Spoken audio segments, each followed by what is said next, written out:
paz do Senhor Jesus Cristo para você, meu irmão, minha irmã, professor, aluno da Escola Bíblica Dominical. Agradeço a Deus por estar mais uma vez junto com você para um comentário de mais uma de nossas lições da Escola Bíblica Dominical. Hoje nós vamos pensar um pouco na lição de número 6, do dia 9 de maio de 2021. O assunto desta lição número 6 é o ministério apostólico. Nós temos como textuário dessa lição o capítulo 4, verso 11 da Epístola de Paulo aos Efésios, que diz: E ele mesmo deu uns para apóstolos, e outros para profetas, e outros para evangelistas, e outros para pastores e doutores. Então vamos começar, nessa lição, a tratar dos chamados dons ministeriais, que são esses aqui apresentados nesse versículo. A verdade prática nos diz: o dom do apostolado foi concedido por Deus à igreja com o propósito de expandir o evangelho de Cristo. A leitura bíblica em classe está em Efésios 4, 7 a 16. E a nossa lição, como é praxe, está dividida em 3 tópicos, sendo o primeiro o colégio apostólico, o tópico de número 2 vai falar sobre o apóstolo Paulo, e o tópico de número 3, então, concluindo a lição, vai falar sobre a apostolicidade atual. Então são esses os tópicos que nós vamos estar também seguindo aqui a linha da nossa lição. A palavra apóstolo, ela significa aquele que é enviado. É um mensageiro. É alguém oficialmente comissionado. No caso que estamos estudando, alguém oficialmente comissionado por Cristo. Essa é a definição que nós temos na nossa lição. Também, uma outra definição que é similar, evidentemente, o apóstolo é um delegado, alguém enviado com ordens. Nós encontramos um exemplo da palavra grega apóstolos em vários textos da Bíblia, evidentemente. Mas eu vou citar aqui João capítulo 13, versículo 16. Nós lemos dessa forma: em verdade lhes digo, que se o servo que o servo não é maior do que o seu senhor, nem o enviado é maior do que aquele que o enviou. Enviado aqui, no grego, é a palavra apóstolos. Então, só para mostrar a tradução dessa palavra também no Novo Testamento, muitas vezes, na maioria das vezes, aparece apóstolos, mas aqui nós temos um versículo onde a palavra aparece como enviado. Esse é o significado, então, da palavra apóstolo. Indo já para o tópico número 1, que fala sobre o colégio apostólico, o que é esse colégio apostólico? É o grupo dos 12 apóstolos de nosso Senhor Jesus Cristo. Nós lemos lá em Marcos, capítulo de número 3, sobre o colégio apostólico. Marcos 3, versículo 13 a seguir, diz assim: Depois Jesus subiu ao monte e chamou os que ele quis, e vieram para junto dele. Então designou 12, aos quais chamou de apóstolos, para estarem com ele e para os enviar a pregar.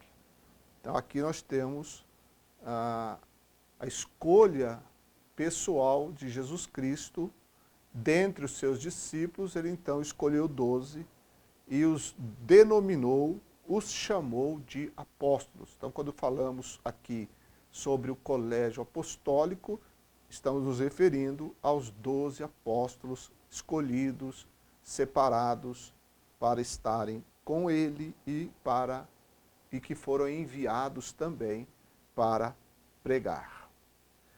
Então, nós temos essa lista dos nomes dos 12 apóstolos logo nos versículos seguintes do Evangelho de São Marcos, que eu li até o versículo 15, mas do versículo 16 ao versículo 18, nós temos os nomes, a lista dos nomes dos 12 apóstolos. Mas nós temos também essa lista repetida em Mateus, no capítulo 10, versículo 1 a 4, e também em Lucas, capítulo 6, versículos 12 a 15. Então encontramos a lista com os nomes dos 12 apóstolos nos escritos destes 3 evangelistas, Marcos, Mateus e Lucas. Com relação a essas 3 listas, eu quero fazer agora algumas observações. Primeiro, os 12 apóstolos aí, os 12 nomes, são apresentados em ordem um pouco diferente em cada lista. É muito pouca a diferença.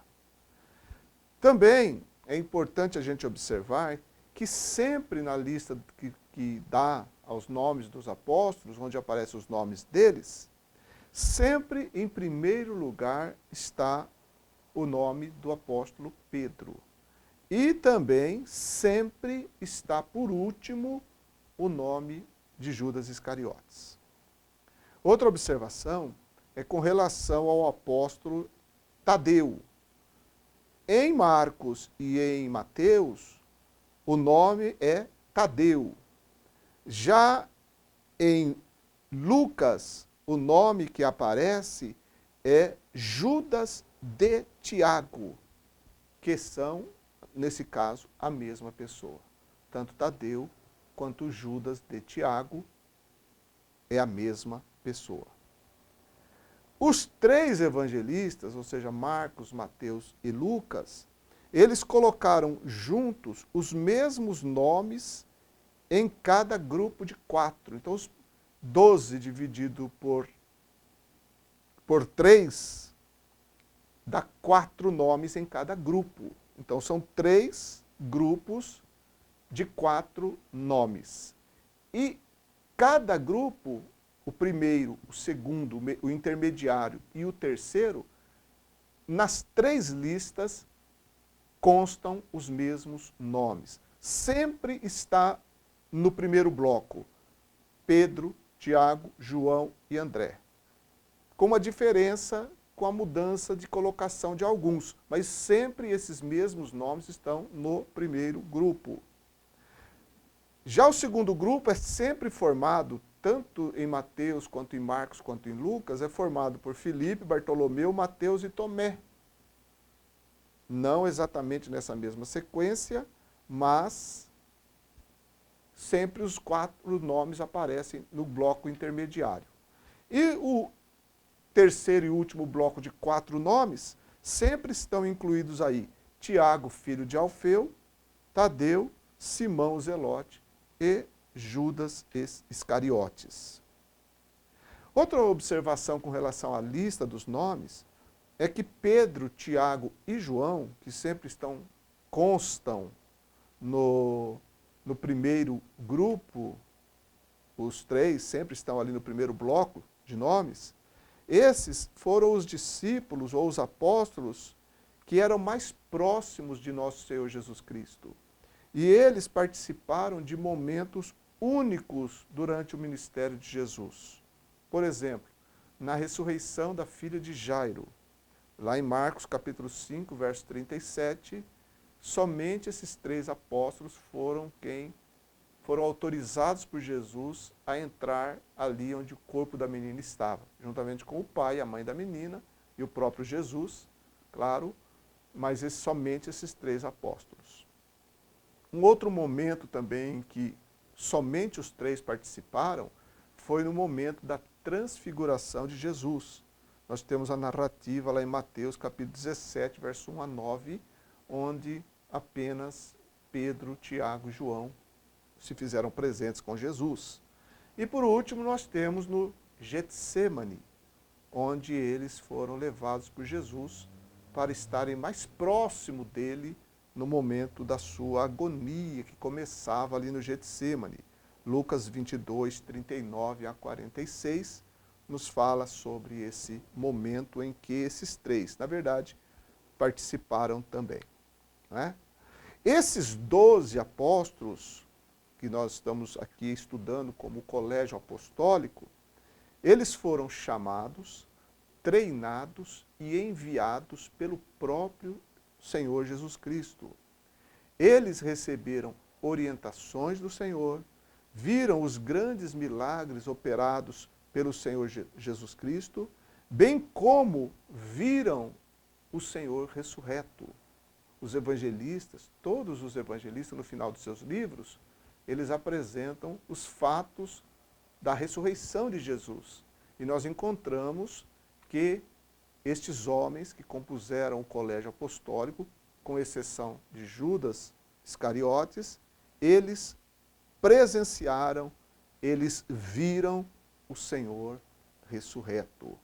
Então, os 12 formaram um grupo singular como apóstolos. Como nós estamos estudando o ministério apostólico, nós estamos tratando primeiramente desse grupo singular de apóstolos, que é chamado colégio apostólico, que na semelhança desses 12 não há nenhum. Isso é importante a gente observar. Com relação a eles, esse grupo singular, o que a gente encontra na Bíblia sobre esses 12? Primeiro, foi Jesus mesmo quem os nomeou. E Jesus escolheu 12. Aqui nós temos um paralelo claro com as 12 tribos de Israel. Com o suicídio de Judas Iscariotes, o número de 12 ficou incompleto. E era necessário, então, que ele fosse novamente completado. E isso nós temos em Atos, capítulo 1, versículo 26, onde Matias foi, então, quem entrou na vaga, né, de Judas Iscariotes. É importante a gente observar as palavras que disse Pedro no momento em que Matias foi eleito, foi escolhido, em Atos capítulo 1, versículo 22, Pedro disse assim, versículo 21, na verdade, Atos 1, 21 e 22, diz assim, portanto é necessário que dos homens que nos acompanharam todo o tempo em que o Senhor Jesus andou entre nós, começando no batismo de João até o dia em que foi tirado do nosso meio e levado às alturas, um destes se torne testemunha conosco da sua ressurreição. E o versículo 26 diz que depois fizeram um sorteio, porque apareceram dois, Matias e o José, chamado Barsabás, também conhecido como o Justo. Entre esses dois foi tirado sorte, e a sorte caiu em Matias. E diz o versículo 26, que então ele foi acrescentado ao grupo dos 11 apóstolos, então completou os 12 apóstolos do Senhor Jesus. Mas veja que Pedro deixou claro ali as limitações, ou as exigências, no caso, para fazer parte do grupo dos 12. Deveria ser alguém que acompanhou, foi companheiro dessas jornadas durante o ministério terreno de Jesus, juntamente com os demais, e que, por último, foi testemunha também da ressurreição e da própria ascensão do Senhor Jesus Cristo. Então, nós temos aí esse grupo fechado dos 12, novamente, depois que Judas se suicidou. Lá em Mateus, capítulo 19, versículo 28, o Senhor Jesus prometeu a esses 12 que eles assentar-se-iam, ou vão se assentar em tronos para julgar as 12 tribos de Israel. vão se assentar em 12 tronos para julgar as 12 tribos de Israel. Referência aos 12 apóstolos do Senhor Jesus. É eles que vão ter essa prerrogativa lá no reino de Cristo. Também nós encontramos que a Nova Jerusalém tem os nomes dos 12 apóstolos do Cordeiro nos fundamentos do seu muro. Está escrito em Apocalipse, capítulo 21, versículo 14. Isso é maravilhoso. Então veja, nós estamos tratando aqui da exclusividade deste grupo apostólico, mostrando aqui as características exclusivas relacionadas a essas pessoas, a esse grupo de 12. Depois a nossa lição, ela vai tratar sobre o apóstolo Paulo, é o tópico 2, fala sobre o apóstolo Paulo. Na verdade, não se pode falar sem um ministério apostólico sem se referir a Paulo. Então é por isso que o nosso comentarista acrescenta aí o apóstolo Paulo. Mesmo Paulo não sendo, ou mesmo Paulo sendo contemporâneo de nosso Senhor Jesus Cristo, ele não foi chamado pelo Senhor para segui-lo em seu ministério terreno. Paulo veio a se converter pouco tempo depois da morte de nosso Senhor Jesus Cristo, aproximadamente uns 4 anos depois da morte e ressurreição de Jesus, foi que o apóstolo Paulo se converteu. Todos nós conhecemos bem a narrativa bíblica de Atos capítulo 9, que apresenta a conversão de Saulo, que era um perseguidor, e pela graça de Deus, que mostra a grandeza e a glória e a soberania de Deus, de perseguidor ele torna-se servo de Cristo, torna-se apóstolo. O apóstolo Paulo também, ele viu o Senhor Jesus ressurreto. Ele fala disso em 1 Coríntios capítulo 15, versículo 8. Ele tinha plena convicção do plano divino em sua vida. Interessante a gente observar isso, como depois que ele se converteu, ele teve um esclarecimento, uma luz, um entendimento dado pelo Senhor. E ele sabia perfeitamente do plano divino na vida dele. Lá em Gálatas capítulo 1, versículo 11, diz assim, a seguir: Mas informo a vocês, irmãos, que o evangelho por mim anunciado não é mensagem humana, porque eu não o recebi de ser humano algum, nem me foi ensinado, mas eu recebi mediante revelação de Jesus Cristo. Porque vocês ouviram qual foi no passado o meu modo de agir no judaísmo, como de forma violenta eu perseguia a igreja de Deus e procurava destruí-la. E na minha nação, quanto ao judaísmo, levava vantagem sobre muitos da minha idade, sendo extremamente zeloso das tradições de meus pais. Mas quando Deus, que me separou antes de eu nascer, olha a convicção, a concepção, o conhecimento, o esclarecimento que ele tinha. Antes de eu nascer, e me chamou pela sua graça, achou por bem revelar seu Filho em mim, para que eu o pregasse entre os gentios, não fui imediatamente consultar outras pessoas. Então, Paulo aqui ele abre o coração, escrevendo aos Gálatas, e mostra como ele tinha convicção do plano e do projeto de Deus na sua vida. Escrevendo aos Coríntios também, Paulo apresenta as credenciais do seu ministério. Nós lembramos que a segunda carta de Paulo aos Coríntios é uma defesa do apostolado de Paulo, que estava sendo colocado em dúvida por algumas pessoas ali na cidade e na igreja de Corinto. Mas eu vou deixar apenas aqui o versículo 12 do capítulo 12 da segunda carta aos Coríntios, onde ele disse: Pois as minhas credenciais de apóstolo foram apresentadas no meio de vocês, com toda a paciência, por sinais, prodígios e maravilhas. As credenciais apostólicas dele, ele estava ali fazendo a sua defesa apostólica contra aqueles que duvidavam disso ali na igreja de Corinto. Ele foi o apóstolo dos gentios, o apóstolo Paulo. Em Romanos, capítulo 11, versículo 13. nós encontramos ali ele dizendo: dirijo-me a vocês que são gentios, visto que eu sou apóstolo dos gentios, glorifico o meu ministério. Ele também, quando ele fala aos Gálatas também, ele diz que assim como o Senhor Jesus operou eficazmente em Pedro para o apostolado entre os judeus, operou também eficazmente nele para o apostolado entre os gentios. Então ele tinha convicção do chamado dele para ser o apóstolo dos gentios, aquele a quem Deus usou para levar o evangelho de uma forma muito mais abrangente aos gentios. Claro que não foi a única pessoa a fazer, mas destacou-se nesse sentido.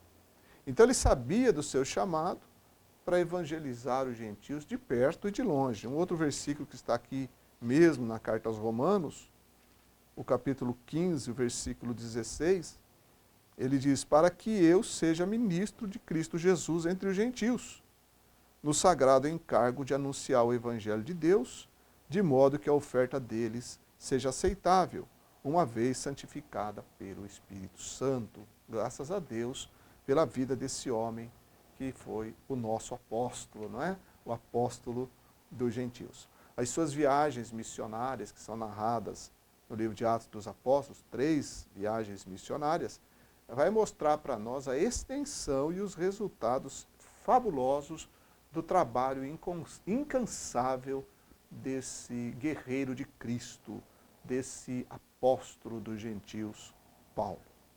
Não podemos também esquecer, evidentemente, que Paulo sempre se viu cercado de companheiros fiéis que o ajudaram no seu ministério. Nem mesmo um apóstolo consegue fazer tudo sozinho. Devemos sempre nos lembrar de João capítulo 15, versículo 5, a parte B do versículo, onde Jesus disse: sem mim vocês não podem fazer nada. E Paulo, quando a gente lê as cartas dele, quando a gente lê as orações dele, quando ele abre o coração, ele vai mostrar a sua dependência total de Cristo, do Espírito de Cristo, a dependência total de Deus. É um exemplo para todos nós. Um homem que fez o que fez, mas fez no poder, na graça, na capacidade concedida pelo Senhor. O Senhor fez através dele. Esse é o grande segredo. Bem, concluindo aqui então esse segundo tópico relacionado a Paulo, nós partimos então para o terceiro tópico da nossa lição, que vai falar sobre a apostolicidade ou apostolicidade atual. Com isso, o nosso comentarista conclui a lição. Antes, porém, eu quero citar aqui o fato de que Barnabé também, o companheiro de viagem de Paulo, da primeira viagem missionária de Paulo, depois alguém que esteve sempre bem relacionado com Paulo durante todo o ministério de Paulo, né? Mas Barnabé também foi chamado de apóstolo. Lá em Atos 14, 14, a Bíblia usa a palavra apóstolos no plural para referir-se a Barnabé e a Paulo. A palavra, a Bíblia Sagrada, ela também fala de falsos apóstolos. Se tem o verdadeiro, tem o falso. E como eu disse há pouco, que a segunda epístola de Paulo aos Coríntios é uma defesa do seu apostolado, também e principalmente, nós encontramos no capítulo 11, o versículo 13, onde Paulo fala dos falsos apóstolos. Ele diz: porque estes tais são falsos apóstolos, aqueles que viviam perturbando, ensinando coisas erradas à igreja de Corinto e contestando a autoridade apostólica de Paulo. Então Paulo diz: esses tais são falsos apóstolos, obreiros fraudulentos, disfarçando-se em apóstolos de Cristo. Infelizmente, então, já naquele tempo existiam os falsos apóstolos, que eram um problema para a igreja e para o verdadeiro apóstolo, para o verdadeiro servo de Deus. E também Paulo fala sobre aqueles que se diziam, ou Paulo não, a Bíblia cita, não é? No livro de Apocalipse, é João, no caso, que escreveu o livro do Apocalipse, nós encontramos lá no capítulo 2, versículo 2, que a igreja de Éfeso, a primeira carta que foi enviada, das 7 cartas do Apocalipse, a primeira foi enviada à igreja de Éfeso, e no capítulo 2, o Senhor Jesus fala para que aquela igreja colocava à prova os que se diziam apóstolos e não eram, mas eram mentirosos. Vamos dar uma olhada lá nesse texto escrito por João, em Apocalipse, capítulo 2, versículo 2. Conheço as obras que você realiza, tanto o seu esforço como a sua perseverança. Sei que você não pode suportar os maus e que pôs à prova os que se declaram apóstolos e não são, e descobriu que são mentirosos. A igreja descobriu, então, os apóstolos mentirosos, aqueles que se afirmavam apóstolos, mas que não eram. Na história cristã, antes de entrar um pouco na história cristã, também citando mais uma passagem em 2 aos Coríntios, capítulo 2, versículos 11, ou capítulo 11, 2 aos Coríntios 11, 4 a 5, nós encontramos lá Paulo falando sobre os superapóstolos, que na verdade eram enganadores. Em algumas traduções diz tais apóstolos, mas no original, no grego, a palavra é superapóstolos, aqueles que se vangloriavam, afirmavam ser apóstolos em um grau muito alto, mas que eram, na verdade, enganadores. Segundo aos Coríntios, capítulo 11, versos 4 a 5. Agora, pensando um pouco na história da igreja cristã, nós temos algumas pessoas que foram consideradas apóstolos, agora fora da Bíblia, extra-Bíblia.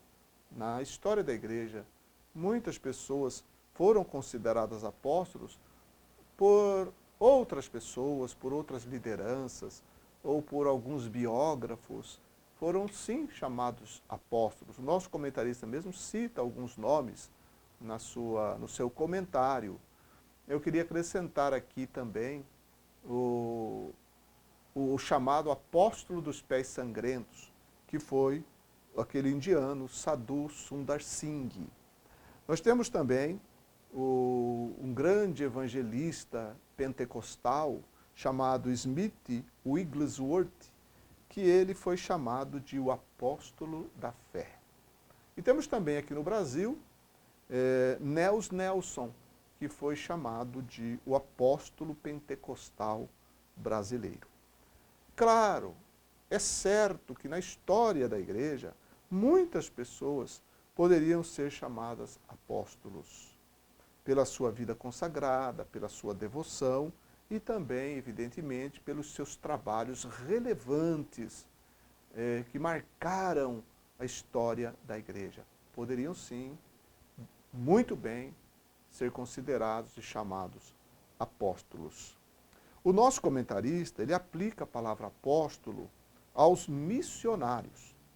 E quando ele faz isso, ele está dando um sentido, está seguindo a linha do sentido da palavra apóstolo, que quer dizer enviado.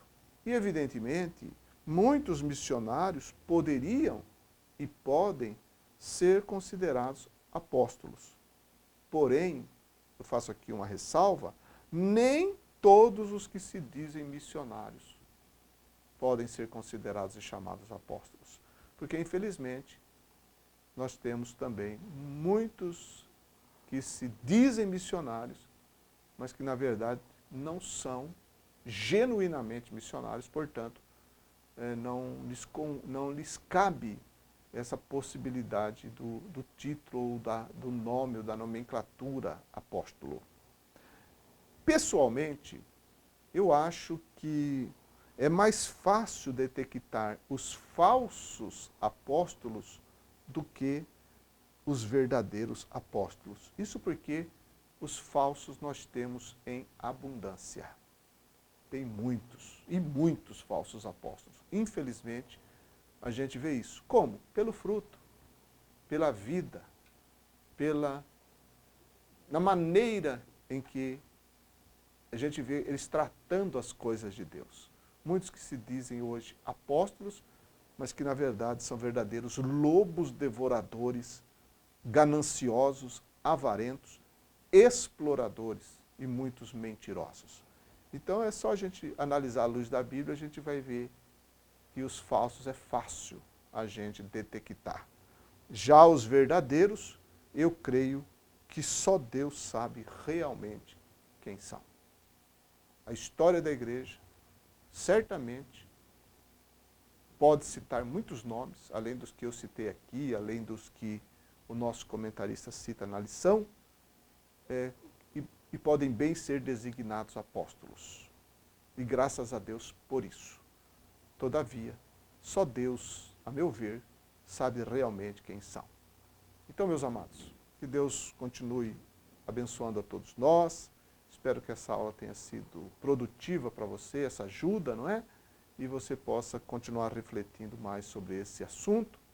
E glorificamos a Deus pela riqueza que há na igreja, no corpo de Cristo, através dos dons ministeriais que nós vamos continuar estudando nas próximas lições. Um grande abraço e que Deus abençoe você e a sua família.